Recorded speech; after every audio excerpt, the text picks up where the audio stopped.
ఓటర్ల తీర్పుపై జాతీయ పార్టీల అంచనాలు తలకిందులు కానున్నాయా? సైలెంట్ ఓటు ఎటువైపు మొగ్గింది? పెరిగిన ఓటు శాతం ఎవరికి లాభం, ఎవరికి నష్టం, ఎవరికి అనుకూలం, ఎవరికి ప్రతికూలం అన్నది అర్థం చేసుకోవడం కష్టంగా మారిందంటున్నారు రాజకీయ విశ్లేషకులు.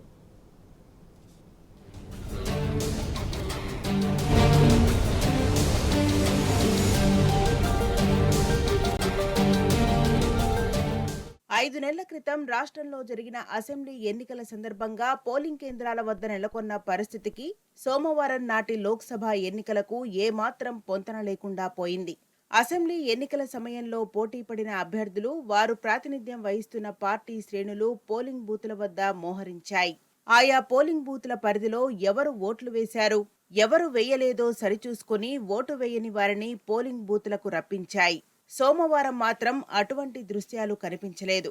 జహీరాబాద్, మెదక్, నల్గొండ, భువనగిరి, ఖమ్మం వంటి స్థానాల్లో రాష్ట్ర సగటు పోలింగ్ శాతం కన్నా ఎక్కువగా నమోదైంది. హైదరాబాద్, మల్కాజిగిరి, సికింద్రాబాద్, చేవెళ్ల స్థానాల్లో రాష్ట్ర సగటు కన్నా తక్కువగా రికార్డైంది. ఎక్కువగా నమోదైన పోలింగ్ ఎవరికి అనుకూలం, ఎవరికి ప్రతికూలం?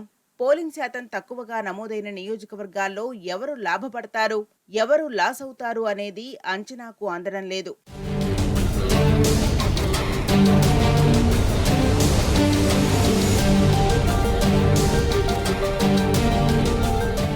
పదిహేడు లోక్సభ నియోజకవర్గాల్లో నమోదైన పోలింగ్ శాతాన్ని బట్టి బరిలో నిలిచిన అభ్యర్థులు ఎవరికి వారు తమదే విజయమని గంభీర ప్రకటనలు చేస్తున్నా లోలోపల అంతుచిక్కని ఉక్కపోతను ఎదుర్కొంటున్నారు.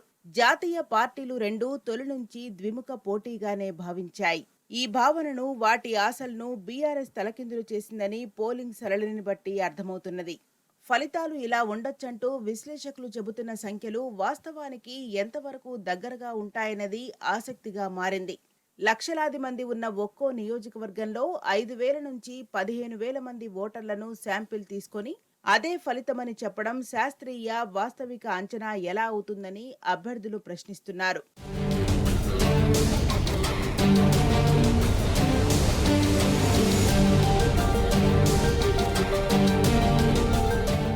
ఉదయం నుంచి మందకొండిగా సాగిన పోలింగ్ సాయంత్రానికి పెరిగింది. 6 గంటల సమయానికి రాష్ట్ర వ్యాప్తంగా 65% నమోదైంది. 2019 పార్లమెంట్ ఎన్నికల్లో నమోదైన 62.72% కన్నా ఈసారి ఎక్కువగా నమోదు కావడం గమనార్హం. ఈ శాతంలో కొంత మార్పు ఉండే అవకాశమున్నది. లోక్సభ నియోజకవర్గం పరిధిలోని అన్ని పోలింగ్ స్టేషన్ల నుంచి స్ట్రాంగ్ రూమ్లకు ఈవీఎం మిషన్లు వెళ్లే సమయంలో రికార్డైన శాతాన్ని తుది పోలింగ్ శాతంగా చెబుతారు. అందుబాటులో ఉన్న సమాచారం ప్రకారం అది 65%గా ఉంది. జహీరాబాద్, మెదక్, నల్గొండ, భువనగిరి, ఖమ్మం లోక్సభ నియోజకవర్గాల్లో 70%కి పైగా పోలింగ్ నమోదైంది. రాష్ట్ర సగటు కంటే ఎక్కువ పోలింగ్ నమోదైతే అది ప్రభుత్వ వ్యతిరేకతగా మారే అవకాశం ఉందని గత పార్లమెంట్ ఎన్నికల ఫలితాలు నిరూపించాయి. గత పార్లమెంట్ ఎన్నికల్లో 62.72% పోలింగ్ శాతం నమోదు కాగా ఫలితాలు ఆశ్చర్యపరిచాయి. 2018లో రెండోసారి 88 స్థానాలతో అధికారంలోకి వచ్చిన బీఆర్ఎస్ 9 ఎంపీ స్థానాలను గెలుచుకున్నది. అప్పుడు బీజేపీ 19.7% కన్నా ఎక్కువ పోలింగ్ శాతాన్ని సొంతం చేసుకున్న కాంగ్రెస్ పార్టీ 29.8% వచ్చిన ఎంపీ సీట్లలో తేడాలున్నాయి.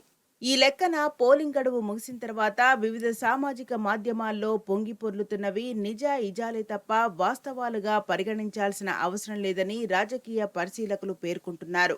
మొత్తం మీద ఈ పెరిగిన పోలింగ్ శాతం రాష్ట్రంలోని కాంగ్రెస్కు, కేంద్రంలో మూడోసారి అధికారం కోసం పోటీ పడుతున్న బీజేపీకి కలిసొస్తుందా, లేదంటే తెలంగాణ ఇంటి పార్టీ బీఆర్ఎస్కు కలిసొస్తుందా అన్నది ఉత్కంఠగా మారింది.